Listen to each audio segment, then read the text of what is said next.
Howdy folks, hope you're all having a good one, and welcome back to a game of throws in World of Warships. And today we're kind of getting back to the basics. There's plenty of holy shit moments in this video, but today's battle is really more of the classic throw that we've all come to know and love, rather than any particularly fancy shenanigans that we've been highlighting in recent Game of Throws videos. So like I said, we're getting back to the basics today. Although the ending does still hinge on a twist outcome that you may not see coming. More on that when it happens. So, what do we have? Well, this is technically a tier 10 battle because the vast majority of the ships on both teams are tier 10, with the exception of a pair of tier 9 destroyers and the two super ships, including Chrissy 83 here himself in HMS Edgar, which is, to all intents and purposes, HMS Minotaur on crack. It comes with a funny button, a burst fire mode. The enemy team have the USS Annapolis, which is essentially, much like the Edgar is basically a souped up Minotaur, the Annapolis is basically a souped up Des Moines with an extra turret, so 3 more 8-inch guns and its own burst fire funny button. However, while both of these cruisers are extremely potent, they would both be well advised to play the, at least first half of this game, very, very cautiously, because there are 5 battleships on each team. And the Edgar in particular, as a light cruiser, really does not like getting shot at by large caliber armor piercing shells. So, Shard's map, domination mode, 3 cap circles, and Chrissy, as well as the friendly Z-52, are heading for the southwestern cap circle at Alpha. There's a lot of island cover around here, which may at first seem like the ideal situation and position for ships like the Edgar and the Z-52 to head for to contest that cap while taking advantage of the island cover. And, well, it is, as Chrissy waits for his torpedoes here. But the enemy team do have one big advantage. They have radar. Both the Annapolis and the Moskva have radar, and none of the ships on Chrissy's team do, which is going to make life extremely interesting for the Z-52 over there, if the enemy have any radar cruisers down here. And since both teams also feature 4 destroyers, you can probably expect all of the cap circles to be heavily contested, and in fact Alpha is already being claimed by the enemy team, so there's at least 1 enemy destroyer down there. The Z-52 is running his hydro, he's already spotted those torpedoes, and yep, sure enough, there's the enemy Z-46. Chrissy just waiting until there's nobody but the Z-46 that he's aware of who can shoot back at him, and then opening up with these extremely rapid-firing 6-inch guns, forcing the Z-46 back out of the cap circle. And both teams have already lost a ship, with the friendly gearing going down, but the enemy Annapolis falling victim to Shimakaze torpedoes. Arguably, the most valuable ship on the enemy team is already down. Unfortunately, while the Z-46 has been forced to back off, the enemy Sicilia has just sunk a second destroyer, a very, very good destroyer, the Tier 9 USS Benham. So with 2 destroyers down on Chrissy's team, the 5 battleships on the enemy team are probably heaving a huge sigh of relief. And sure enough, there is a radar cruiser over here, the enemy Moskva, but in anticipation of that, the Z-52 is taking cover behind the islands while getting his torpedoes away. And it looks like, well, the thing about the Moskva radar is it does have very long range, but it doesn't have long duration. And the Z-52 has managed to successfully finish off the Z-46, once again equalising the kills, if not the scores, although there's only 10 points in it. Neither team at the moment actually holds onto a cap circle, but more importantly, the Z-52 has managed to keep practically all of his health intact, despite being spotted by the Z-46 and lit up by the Moskva's radar. Unfortunately, the enemy team are about to take control of cap circles Bravo and Charlie, but we've got the Z-52 here in Alpha. Alpha's completely uncontested, the Z-52 is unspotted, all he has to do is stop and not sail out. Oh dear. It's here where the Z-52 makes what, to be completely fair to him, is his only real misplay of this game, as he slips out of the cap circle when it was probably about 2 seconds away from being captured. I mean, I'm saying he wasn't spotted, I don't know that for sure, but nobody was shooting at him, so you have to assume he wasn't. And it was the engine boost, really, that, well, he was just going too fast to slow down in time. Although, I mean, again, I don't know, maybe the fact that he was running the engine boost is the only reason why he wasn't spotted. But anyway, a mistake was made, he's recovering from it, he's back there in the cap circle. Now here's the enemy Frederick the Great. Now, he clearly knows that Chrissy is here because he just hydroed him. Oh, hang on, that's tier 9, isn't it? Oh, my assessment of the teams at the beginning was slightly wrong. There are 2 additional tier 9s in this battle. The Frederick the Great there, and Chris's team also have a Musashi. Chrissy lining up his torpedoes. The Edgar does have very good torpedoes. 8 on each side. And these are basically Minotaur torpedoes, so they hit hard, they're reasonably fast, and the range isn't bad. Knowing that the Frederick the Great has already burned his hydro, Chrissy stops and smokes up. And then starts farming damage on the German battleship superstructure with this exceptionally rapid firing and reasonably hard hitting 6-inch armour piercing. The Frederick the Great, because he wasn't born yesterday, turns to avoid the inevitable torpedoes. Oh, there's a St. Vincent over there as well. Oh, and he's hydroed again. Oh, this could be bad. With no more clear firing angles on the Frederick the Great, he switches his fire to the St. Vincent. Fortunately, the St. Vincent's gun turrets are not pointing in this direction, and he's no longer hydroed, so this is fine. It's doubtful that those torpedoes are going to hit the St. Vincent. I mean, it's possible the St. Vincent might sail into one of them, but he was definitely out of range when they were launched. There is one particular gobshite on the team, by the way. I'm not going to repeat what he's been saying in chat because most of it's unprintable. But those of you who are watching on a display that has a high enough resolution to see what's being said in battle chat, you'll be able to see what he's been saying, and you'll be able to see what he is going to be saying, and no, I'm not going to repeat any of it. It's here where we have our first real oh shit moment, because I guarantee Chrissy was not expecting the Frederick the Great to rush his smokescreen, but why wouldn't he? He knows you've launched the torpedoes from that side, and yep, that really, really hurt. He pops the heel, and the Edgar does get an excellent British super heel, but the heel alone is not going to be enough to save him if that battleship gets the chance to fire its guns again. And he is ripping this thing apart at close range, but it's about ready to fire, so in sheer desperation he triggers the funny button, there's the burst fire mode, and by some miracle, he survives. The Frederick the Great, who was probably a fraction of a second away from firing and finishing him off, does not. Now, activating the funny button does put his guns on an extremely long, for this ship anyway, 25-second cooldown, but that's alright. Nobody is actively trying to kill him anymore, so he can live with it. He's been able to recover about half of his health, and at the same time he took down the Frederick the Great, the friendly Musashi also sank the enemy Vermont. And with the Z-52 successfully retaking the cap at Alpha, they are now actually ahead on both kills and points. But it's not going to make an awful lot of difference as long as the enemy team are ahead on cap circles. In fact, they're very, very shortly about to pull ahead on points again, despite being 2 kills down. And then the enemy team pull another kill back with one of the enemy Shimikazes, finishing off the friendly Shimikaze in a gunfight, taking him down with a fire. So, I mean, this is not good news. The enemy team are once again ahead on points. They're still ahead on cap circles. Chris's team only have 1 destroyer, the Z-52, which means life just got significantly easier for the remaining battleships on the enemy team. Fortunately for the friendly Z-52, all of the enemy destroyers appear to be elsewhere, and there doesn't seem to be anything down here but the Moskva and 2 of the 3 surviving enemy battleships, which is good news for the Z-52 as long as the Moskva's radar remains on cooldown, but it's not great news for Edgar and his light cruiser. So he smokes up again, takes advantage of the St. Vincent being preoccupied with the Z-52 to start farming some damage and potentially get a kill as he's gone undetected. Well, that's a bit of a bummer. I mean, you can still hit him, but he's kind of guesstimating where the shot should be going.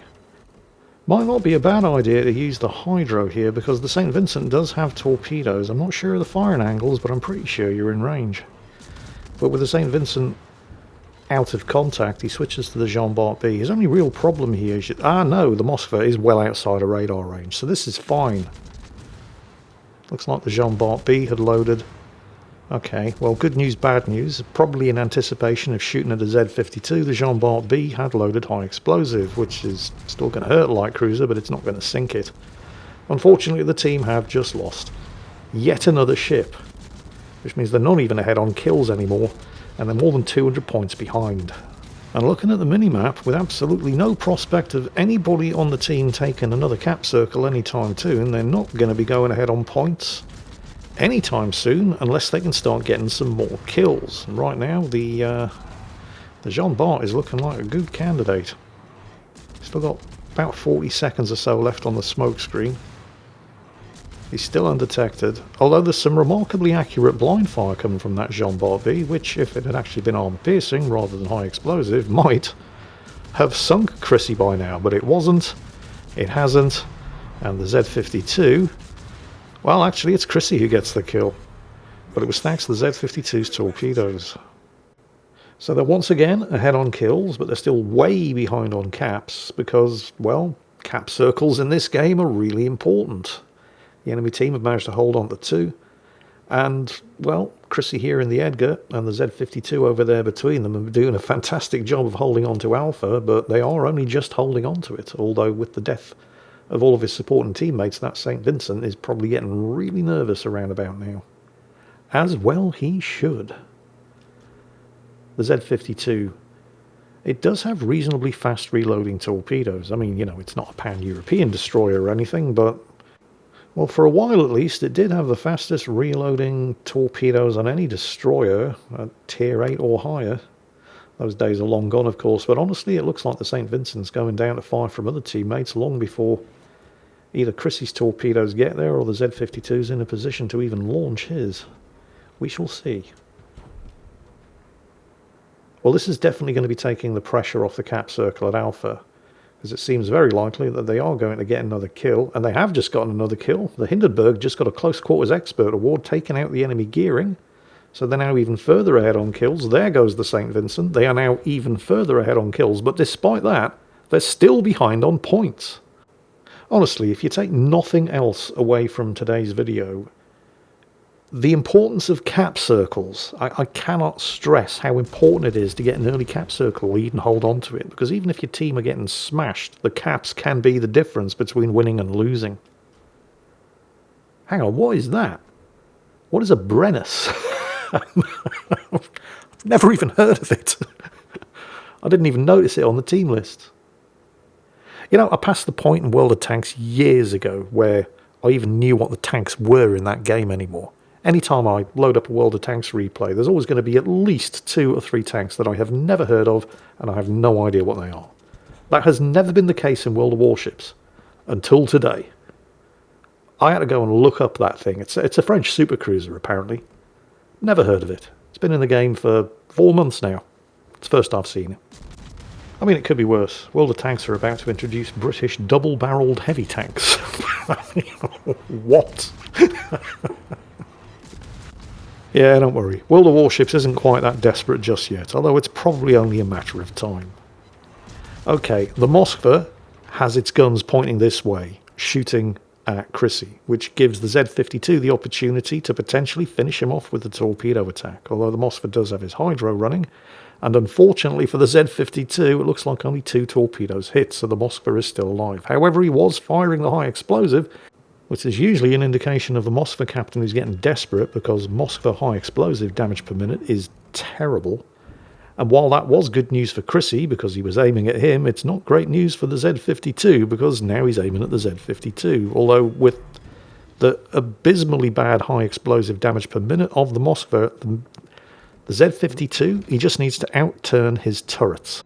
Or turret, because the Z-52 is doing the right thing. He's getting around behind him, which means the Moskva only had the 1 turret to fire, and that just bought Chrissy enough time to come around the side of the island, finish the Moskva off, and keep the Z-52 in the game, although on very, very low health. And it's important that he keeps him in the game because he's a good player, and also he's the last destroyer that the team has. The enemy team, however, are now down to only 4 ships. They are outnumbered 2 to 1. But they're still 100 points ahead because, say it with me, they had that cap circle advantage right from the start of the game. Speaking of that cap advantage though, the central cap at Bravo is now being flipped. And it's by a battleship of all things, the Sun Yat-sen. There is an enemy Shimakaze, they actually have 2 of them, but there's at least 1 lurking around up to the north. Now, the Sun Yat-sen is sheltering behind the island there, so he should be torpedo safe, but he's not gun safe. He keeps getting reset. Possibly, I don't know if that was the Sicilia or the Brennus, but the enemy team are fighting tooth and nail to maintain this points advantage, and they keep getting that cap reset off. Here's the thing, though. While the enemy team are very definitely heavily outnumbered, they do still have a couple of advantages because, yep, see the Christopher Columbus? The majority of the surviving ships on Chris's team are battleships, and half of the surviving ships on the enemy team are destroyers. Shimikazes. That's not good news for the battleships. And the Christopher Colombo has now gone down, which means the enemy team are once again 200 points ahead. Although the Sun Yat-sen appears to have managed to go undetected, and looks like he is actually going to get that capture off. Yeah, he's done it. Good job. Alright, that extra cap now gives the team a chance. And the kill on the Sicilia by the Yoshino gives the team an even bigger chance. They're still not ahead on points, but now they're the ones with a cap circle lead. The question is, has it come too late? Honestly, can't tell. It's a bit too close. Maybe, maybe not. So let's just sink some more enemy ships, shall we? That seems like the safest option. So Chrissy unloads on the Brennus over there. And again, I had no idea what that thing was. I had to go and look it up. It's basically a sort of development of the French Tier 9 Saint Louis heavy cruiser, except with 305 rather than 203mm guns, which means that thing can kick ass. It can clap cheeks, which is of course why Chrissy is not dumb enough to shoot at it in open water without the benefit of a smokescreen. It looked like he was hoping that the burst fire mode would have been enough to finish it off, but it didn't even come close. So here it goes again. He's obviously anticipating that it's not going to stay detected for too much longer, which you would expect to be the case. I mean, he knows he's getting farmed. He knows there's torpedoes being aimed at him. You would expect him to stop shooting. Although, actually, I mean, I don't know what that thing's concealment is like. It's a very big cruiser, so you'd expect it to not be great. So it's likely that the Z-52 is in fact just shadowing him and keeping him spotted. And that Shimikaze strikes again. He's sunk another battleship. There goes the Montana. The enemy team are now a clear more than 100 points ahead, despite being a cap circle behind. However, the Masashi up there is now nosing his way into cap circle Charlie, contesting it and preventing the enemy team from getting any points from it. But, well, here's the thing. He doesn't need to. He's on perilously low health. He's getting shot at by, possibly that was the Brennus. He's getting shot at by something. He's a very, very big and obvious target, and there are two Shimikazes on the enemy team. With 3 minutes to go and a 2 cap circle advantage, they don't need to contest Charlie. They just need to not die, and they... oh no. Oh, you've got to be kidding. You can appreciate what the Masashi was trying to do. He had the best of intentions, but, well, until he died, they didn't need to capture the final cap circle. They didn't need to sink any further enemy ships. All they had to do was stay alive, and they were going to win. But that's not what happened, so now they do need to sink more enemy ships, or contest and take this final cap circle. And the Z-52 has now died as well, putting the enemy team on not far short of 950 points. That's a 200 point lead. They absolutely now have to chase down and kill 2 Shimikazes and or the Brennus over there. In fact, at this point, killing the Brennus is only going to buy them some time. They will still need to contest the cap circle at Charlie, and very likely also still need to sink at least one, preferably both of those Shimikazes. Ships that are far stealthier and far faster than anything remaining on Chrissy's team. It's at this point where the Brennus appears to choose violence, instead of turning around and running, because he's no longer being shadowed by the Z-52. He sank the Z-52. But it's not the Brennus who throws this game. Now ask yourself, why would a Shimikaze be lurking around the side of an island with a light cruiser like this closing in on its position? Well, surely it would be to get his torpedoes away. But he doesn't need to. He just needs to run away and hide. A ship which is eminently capable of doing exactly that. But he just couldn't resist going for that one extra kill, and he screws that up by only landing one torpedo, and then he can't decide whether or not he wants to fight or run, and ends up trying to do both. But of course he's now going too fast to stay inside his smoke, and even when he gets the smoke cover, he's fired his guns, so he stays detected. He had 3 potential different ways to screw that up, but he managed to do all 3. Oh, and the Brennus just regrets choosing violence over there as well, so that means there is just one Shimikaze left on the enemy team, and it doesn't matter because, well, they have one cap circle, but Chrissy's about to start reversing into this one, so that situation's about to change, and they are now behind on points with less than 30 seconds to go. The enemy team, that is. Chrissy's team are ahead. Not by much, but with this amount of time left, you can be ahead by 1 point. It doesn't matter. It's going to be enough. And there's no way the surviving enemy Shimakaze is going to be able to do anything about this in time to prevent Chrissy's team from winning on points. And they had it in the bag. All they had to do was nothing. And they screwed that up. I bet you were probably expecting the Brennus choosing violence being the one to throw this match, and to be fair, he definitely contributed, but that one was all on the Shimakaze. And the surprising thing is, best player on the enemy team. One mistake at the wrong time makes all of the difference. Although technically the Shimakaze made 3 mistakes, but who's counting? So congratulations, Chrissy. That was one hell of a close game. And good job also to the Z52. It's just a shame you didn't make it to the end. And I hope you all enjoyed it, because that's it for today. As always, take care, and I'll catch you next time.